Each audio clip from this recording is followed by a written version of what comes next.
각이 살아있는 정치평론 시사정각 시작합니다. 오늘도 각이서는 두 분을 모셨습니다. 김상일 정치평론가, 김기흥 전 국민의힘 대변인 나오셨습니다. 어서 오십시오. 안녕하세요. 네. 자, 오늘 오전이었습니다. 계엄 옹호 논란을 빚은 강준욱 국민통합비서관이 자진 사퇴 입장을 밝혔습니다. 대통령실의 브리핑을 먼저 들어보겠습니다. 강준욱 대통령실 국민통합비서관이 오늘 오전 자진 사퇴 뜻을 밝혔습니다. 국민통합비서관은 분열의 정치를 끝내고 국민통합을 동력으로 위기를 극복하기 위해 신설된 자리로 이재명 대통령의 국민통합 의지를 보여줍니다. 자신을 지지하지 않는 국민도 넓게 포용하겠다는 대통령의 강한 의지에 따라 보수계 인사의 추천을 거쳐 임명했지만 국민 주권 정부의 국정 철학과 원칙에 맞지 않는다는 국민 의견이 강하게 제기됐습니다.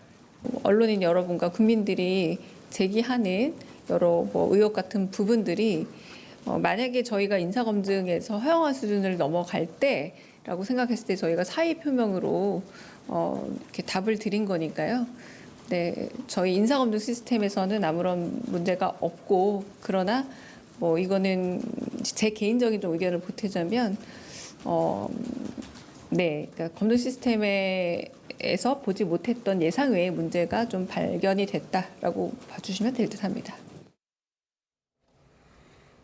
네, 강준욱 비서관 같은 경우는 이제 임명과 동시에 여권의 반발이 상당했는데 결국에는 이 여론을 좀 이기지 못한 거다, 이렇게 좀 봐야 될 것 같아요. 그렇겠죠. 왜냐하면 여권의 반발뿐만 아니라 중도나 합리적 보수에서도 좀 이해가 안 갈 수 있다라고 생각이 드는 게 가장 민감한 영린에 해당하는 부분이 있습니다. 역사적인 사실을 부인하는 것이죠. 그래서 5.18의 어떤 중요성과 그 의미, 이런 거를 부인하고 서부 지원의 난입에 빗대어서 5.18을 얘기한다거나 그리고 불법 계엄과 관련해서 지금 모든 국민들이 사실상의 경제적인 것부터 시작해가지고 민생의 어려움을 겪고 있는데 그런 부분을 옹호한다거나 이런 것은 사실은 상식적으로도 이해를 하기가 어려운 겁니까? 그러니까 여권의 반발뿐만 아니라 중도층의 이해를 구하기도 어려운 것이다, 이런 생각이 들고요.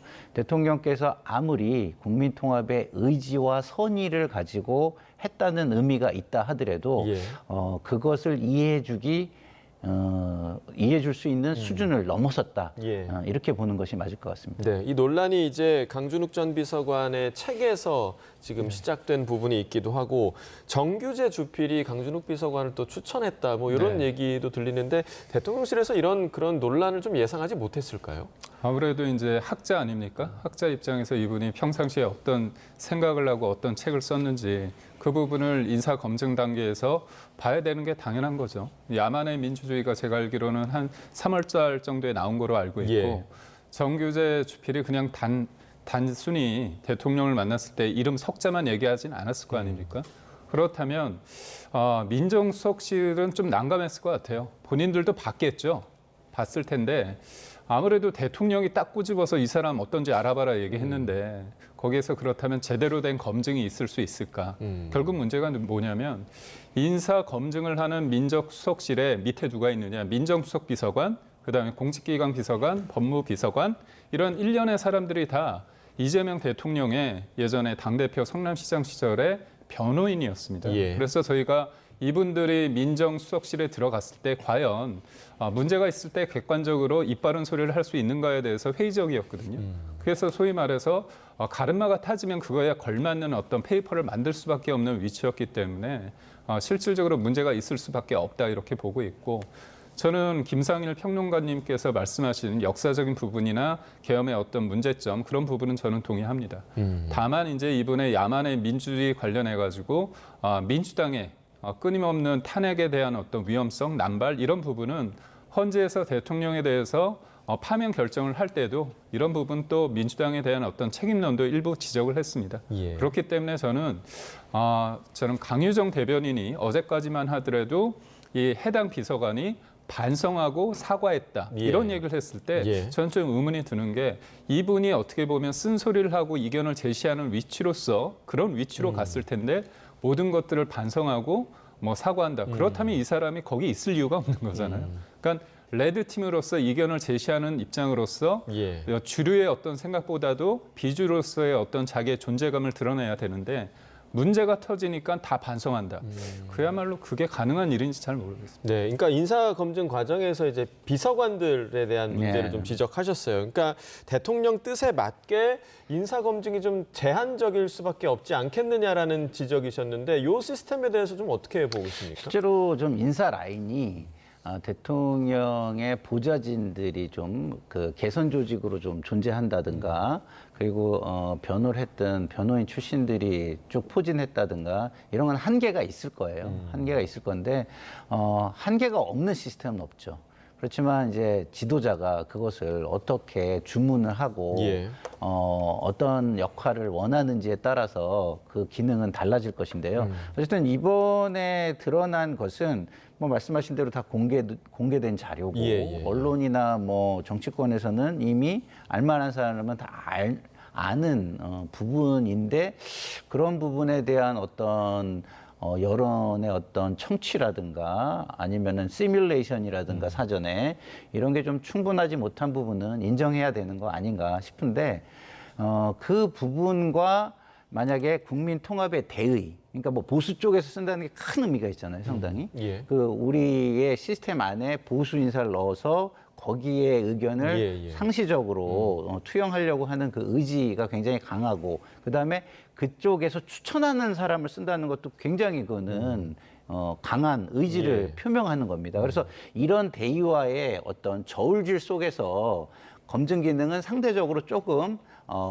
약화시킨 거 아닌가 이렇게 볼 수 있는 여지도 있어서 이런 부분도 좀 감안했으면 좋겠다 이런 생각이 듭니다. 네, 지금 이런 일이 한 번 있었기 때문에, 그러니까 보수 인사를 이후에 이제 다시 또 추천을 받아서 기용을 한다고 하더라도 이 부분에 또 제한적인 요소가 있지 않을까라는 생각이, 진정한 레드팀이 될 수 있을까? 이런 물음표가 생길 수밖에 없을 것 같아요. 아무래도 이제 필터링이 한번 작동하는 거 아닙니까? 예. 이게 저는 이 분의 어떤 객관적인 어떤 문제가 되는 그런 차원에서 쉽게 결정이 난 것보다는 이른바 내 편이 아니라 밖에서 들어온 돌, 굴러온 돌이기 때문에 좀 쉽게 해결을 하지 않았을까. 그러니까 저는 강유정 그 대변인의 말 중에서 국민 주권 정부의 국정 철학과 원칙이 맞지 않는다는 국민 의견이 강하게 제기됐습니다. 이 표현입니다.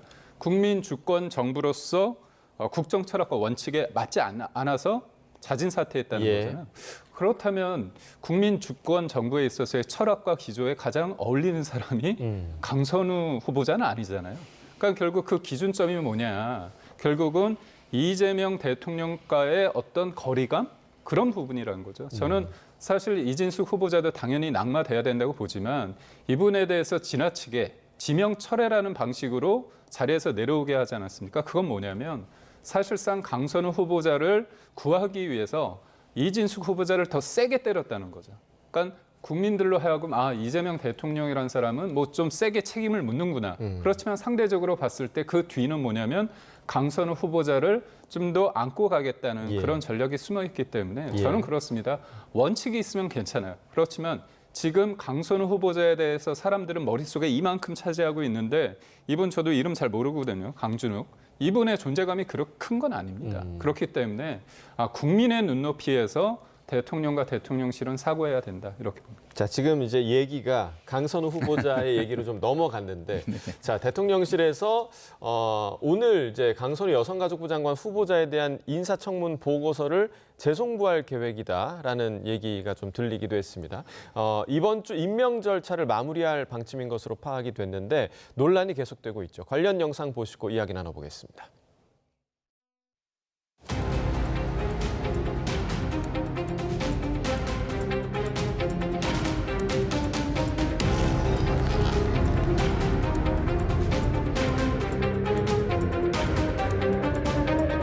아마도 오늘 인사청문 보고서에 대한 재송부 요청이 되지 않을까 싶습니다.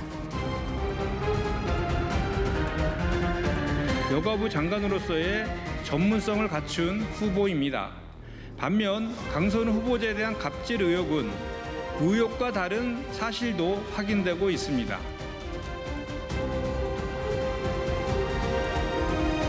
아니 해바라기 센서도 숫자를 보면 줄지 않았습니까? 근데 이게 왜 줄지 않았다고 말씀을 하십니까? 18년 39개소에서 21년 39개소입니다. 계속해서 유사한 수준으로 유지되고 있고요. 강 후보자가 자신의 지역구 민원을 받아들이지 않자 구처 예산 일부를 깎았다는 겁니다. 이런 갑질 의원을 장관으로 보내다니 기가 막힌다고 적었습니다.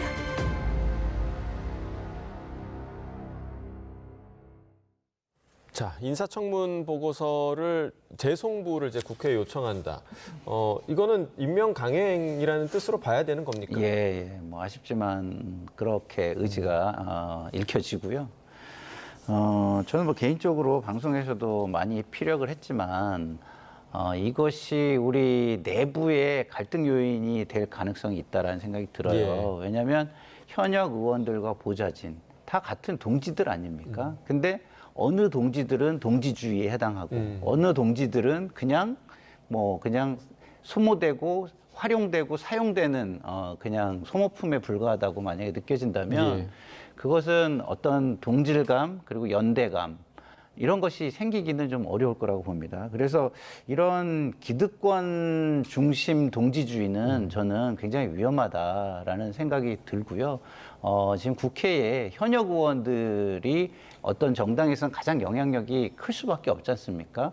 그래서 이 현역 의원들 중심의 카르텔이 지금 작동하는 거 아닌가 이런 좀 생각이 있고요. 우상호 정무수석이 얘기한 것처럼 그 현역 의원 카르텔의 강한 의견이 대통령에 전달됐다면 대통령으로서도 국회를 무시할 수는 없는 상황이에요. 그래서 저는 지금 오히려 당이 대통령의 어떤 지지율이나 잘 하려는 의지에 발목을 잡고 있는 거 아닌가 이런 생각이 들고 그리고 내부적으로 걱정이 되는 건 이렇게 임명이 강해되면 2차, 3차 가해가 발생한다는 겁니다.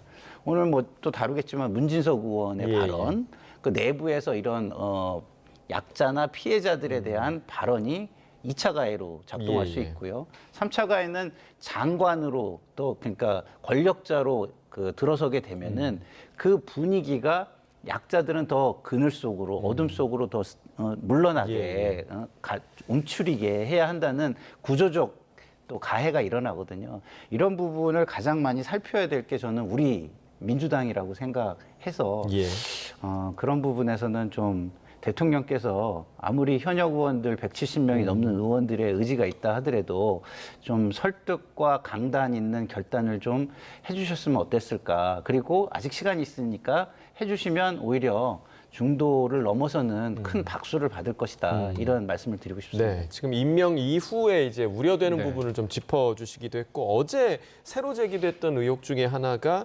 정영애 전 장관이 이제 강선우 의원 지역구 민원을 들어주지 않았다는 이유로 예산을 삭감당했다가 다시 이제 사과 후에 예산이 복귀가 됐다. 자, 이 부분은 좀 어떻게 보셨습니까? 제가 볼 때 강선우 후보자는 되게 무서운 분인 것 같아요. 뭐냐면 본인의 지역구 관련해서 민원을 해결해 주지 않으니까 속된 말로 쪼우는 거 아닙니까? 공개적으로도 회의 때 쪼고 그다음에 또 하나는 예산을 삭감했습니다. 근데 내용을 보니까 그 장관 보좌관이 국회에 협조를 하지 않아서 징벌적 예산 삭감이라는 표현을 씁니다. 징벌적. 이 징벌적이란 말이 참 무서운데 만약에 해당 장관이나 부처에서 문제가 있으면 공개적으로 이거를 문제 제기하면 되는데 본인과 관련된 거를 해결해 주지 않으니까 예산을 삭감했다는 거 아닙니까? 그렇다면 그 예산은 여러 상황 속에서 만들어진 국민들의 쓰여야 될 예산입니다. 근데 본인이 뭐라고 해서 그 예산을 삭감합니까? 그거는 국민들한테 갑질을 한 거라고 보고 있고요. 그러니까 하나를 보면 열을 안다고 볼 수 있는데 이 강선우 후보자의 문제점은 뭐냐면 위선입니다. 내로남불입니다. 얼마나 본인이 지명을 받았을 때 뭐라고 표현을 했냐면 낮은 무릎으로 경청하겠다. 그리고 뭐 해가 쨍쨍 찔 때는 내가 남루한 우산이 돼서 받쳐주겠다. 비가 오면 비를 막겠다. 이런 좋은 얘기를 많이 하셨어요. 그런데 그 입으로는 그렇게 아름다운 좋은 말씀을 하셨지만 행동은 그러지 않았다는 겁니다. 그러니까 오죽하면 문재인 정부의 여가부 장관이었던 분이 이 분의 어떻게 보면 위선과 내로남불을 보면서 얼척 없다는 생각이 들었으니까 이렇게 얘기를 하는 거 아닙니까? 예. 그렇기 때문에 저는 이 부분은 단순히 일부 사람들의 주관적인 평가다 갑질당한 게 그게 아닙니다. 저는 때와 장소도 가리지 않고요. 갑질의 영역도 모든 걸 파괴하고 있습니다. 갑질이 무엇인지를 제대로 보여주고 있어서 우스갯소리로 여가부 장관이 아니라 여성 갑질부 장관 아닌가 그런 얘기를 해서 여성 갑질부 장관이면 제격인 분이죠. 그렇기 때문에 저는 그리고 또 하나 말씀드리고 싶은 게 이재명 대통령께서는 고심하고 있는데 여당 지도부가 뭔가 이렇게 해달라고 예, 예. 아닙니다. 반대입니다. 이재명 대통령이 하고 싶으시니까 여당에서 국합, 배드캅 역할을 한다고 저는 봅니다. 자, 지금 조금 전에 이제 김상일 평론가께서 언급해 주셨던 그 문진석 원내수석 부대표의 말을 듣고 좀 이어가도록 하겠습니다.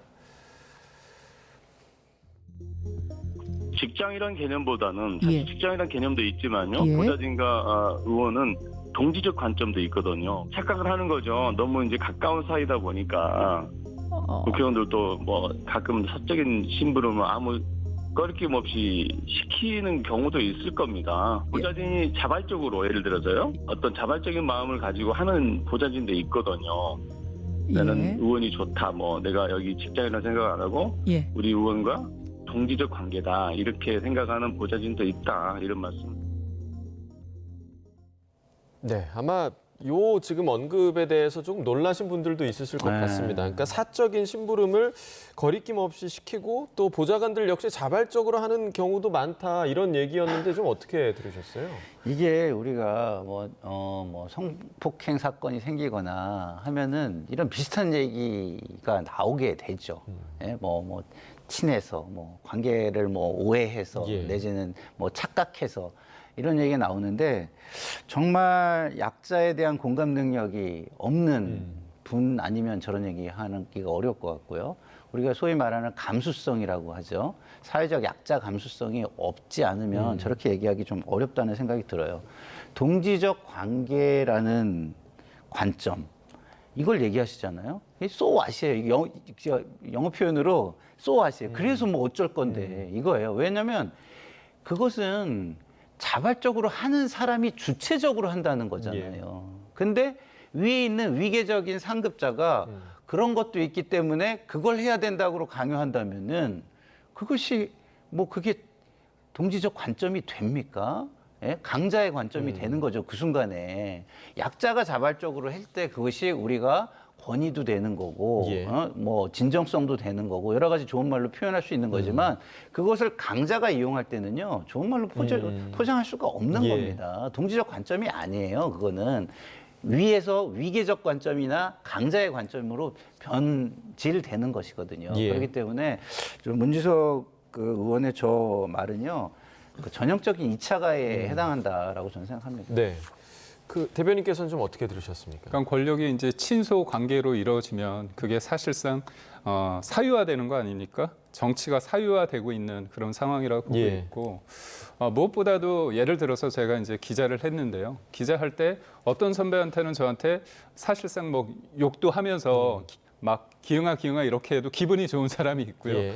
어떤 분은 저한테 김기영 씨 이렇게 해도 기분이 나쁜 경우가 있습니다. 그건 뭐냐면 한두 번이 아니라 그 사람과의 관계 속에서 맺어지는 어떤 그런 분위기가 있는 거 아닙니까? 그러니까 강선우 씨 관련해서 쓰레기 분리수거나 그 화장실 청소, 이 변기 청소가 한 번이었으면 이런 일이 일어날 리가 없습니다. 그게 계속 누적된 거고요. 제가 앞서 말씀드린 것처럼 이 갑질이 때와 장소를 가리지 않고 여러 사람들한테 영향을 줬다는 거고 저도 뭐 방송에서 들은 얘기가 어떤 분이 직접 경험했다고 하는데 식당 가면 보좌진이 의자를 빼준다고 그러더라고요. 그러니까 저는 그런 경우는 거의 못 봤습니다. 예. 결국 이 분이 국민으로부터 위임받은 그 권한과 권력을 사적으로 남용하고 있다. 내가 소위 말해서 갑이고 나머지는 다 을이다. 그래서 민주당은 을지로위원회가 있지 않습니까? 예, 예. 저도 막 존중하고 많이 배우고자 저희도 노력을 하는데 제가 볼 때는 아주 나쁜 방향의 의리로 위원회가 아닐까. 지금 의리를 따질 때가 아니지 않습니까? 그러니까 잘못한 걸 잘못했다고 얘기하는 게 굉장히 중요하다고 보고 있고요. 예. 무엇보다도 잘못을 할 수 있습니다. 근데 우리가 강선우 후보자에 대해서 문제 제기하는 게 거짓말을 했다는 거잖아요. 그렇다면 우리는 이재명 대통령과 민주당이 이렇게 얘기하는 겁니다. 잘못을 인정하고 재발 방지를 해야 되는데 무시하고 국민에 대해서 맞서고 이게 국민에 대한 갑질이거든요. 그런 측면에서 빨리 이 문제를 해결하는 게 좋다고 봅니다. 근데 지금 말씀이 약간 예. 좀 과도하다고 느껴지는 부분이 있어서 좀 말씀을 드리면 민주당은요 조직 밖의 약자들을 위해서 정책과 관심을 기울여온 거는 인정해 줘야 돼요. 근데 이게 조직 안으로 들어오다 보니까 그것을 뭐 문희석 의원처럼 이게 갑자기 무슨 가부장적으로 이 모든 조직 안을 바라보는 시각이 발생해서 이런 것이지 예. 민주당에 대한 비판이 너무 과도해서 비난으로 가면 그것도 국민의 어떤 공감을 얻기가 좀 어렵다는 측면이 있다는 말씀 좀 드리고 싶습니다. 네, 자, 이 강선우 후보자 그 거취와 관련해서 조금 전에 송원석 비대위원장이 발언을 한 부분이 좀 있다고 해서 먼저 듣고 좀 이야기 나눠보겠습니다. 지금 인사청문회를 지켜본 국민들께서 다들 그 강선우 후보자라든지 몇몇 분들에 대해서는 굉장히 부적격이다라고 하는 생각을 하고 있을 겁니다. 인사는 국민 눈높이에 맞춰야 됩니다. 국민적인 상식에 맞지 않았을 경우에 그 인사는 오만과 독선으로 비춰질 수밖에 없고 불통 정부라는 것을 자인하는 결과밖에 되지 않을 것입니다. 강선우 후보자는 본인이 스스로 거취를 결정해야 될 필요가 있다 이렇게 생각을 합니다. 그리고 정부에서 각 부처의 고유의 기능과 고유의 책무하고 상충되는 그런 이력이나 그런 언행이 있었던 분들은 거취를 다시 한번 봐야 될 것입니다. 예를 들어서 국방을 50만 대군을 이끄는 국방부 장관 후보자 같은 경우에는 본인이 왜 8개월이나 더 복무를 했는가에 대해서 전혀 해명을 하지 못했습니다. 병적 증명서만 제출하면 되는 것을 병적 증명서 제출도 끝내 거부했습니다. 지금까지 국방부 장관 후보자가 병적 증명서를 제출하지 못한 그런 사례는 처음인 것으로 알고 있습니다. 하나의 사례에 불과합니다. 거대한 댐도 작은 구멍 하나에서 무너지게 되어 있습니다. 국민 눈높이에 맞는 인사 꼭 필요하다고 생각을 합니다. 네, 충남 예산에 지금 국민의힘 지도부가 수해 복구 현장에 가 있었는데 지금 강선우 후보자와 관련한 송원석 비대위원장의 입장을 함께 들으셨습니다. 청문회 지켜본 국민들이 부적격 후보라고 생각을 한다. 인사는 국민 눈높이에 맞아야 한다. 스스로 강 후보자가 거취를 결정해야 한다. 지금 국민의힘에서는 뭐 만약에 장관에 임명되더라도 장관으로 인정하지 않겠다라는 입장이잖아요. 네, 국민의힘의 입장이 중요한 게 아니고요. 국민들이 그렇게 볼 거라고 저는 봅니다.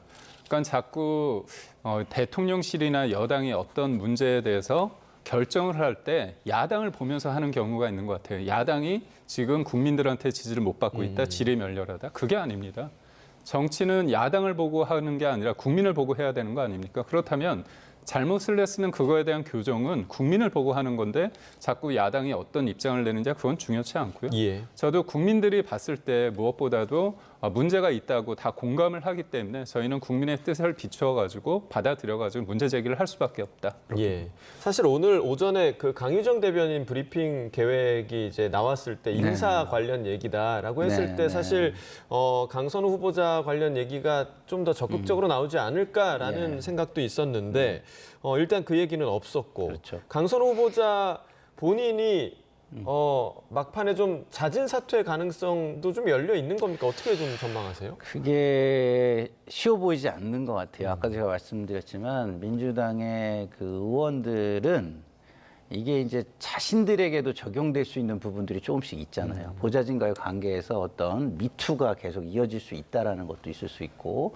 그다음에 본인이 보좌진을 대할 때에 어떤 권한이라든가 뭐 아니면은 말의 영향력이라든가 이런 게 축소될 거라는 그 걱정을 하는 것도 있을 수 있고, 그다음에 현역 의원의 낙마를 만들어내면 앞으로 현역 의원들의 낙마가 이게 전례가 돼가지고 계속 있을 수 있잖아요. 지금까지는 현역 의원 낙마는 없었잖아요. 예. 그래서 그런 여러 가지 자기 이해와 관련된 부분들이 존재합니다. 그래서 지금 민주당 현역 의원들은 이거와 관련해서 이견을 가지고 있는 사람도 거의 이견 표출을 못하고 있는 분위기 같아요.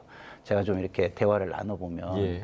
그 심지어 이제 원내대표 주변에 제가 볼 때 상당히 합리적이고 쓴소리 할 만한 분들이 포진이 돼 있는데 예. 그분들도 대화를 나눠보면은 거의 입장이 지금 정해져 있습니다. 이거는 제가 볼 때는 원내대표 의지가 굉장히 강하고 그다음에 지금 그 다수의 의원들의 생각들이 지금 작동하고 있다 이런 생각이 들어서 현역 의원들 국회의원 특권 의식이 예.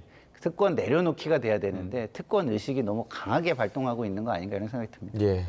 지금 민주당 뭐 당내 분위기와 국민의 시선이 같은가? 이 부분에 대해서는 민주당 내부에서도 다시 한번 좀 고민해야 될 부분이 아닌가 생각이 들고요. 짧게 국민의힘 이야기로 좀 넘어가 보도록 하겠습니다. 어제 사실 윤 전 대통령이 옥중 메시지를 발표를 했는데 정치 탄압이 나 하나로 족하다.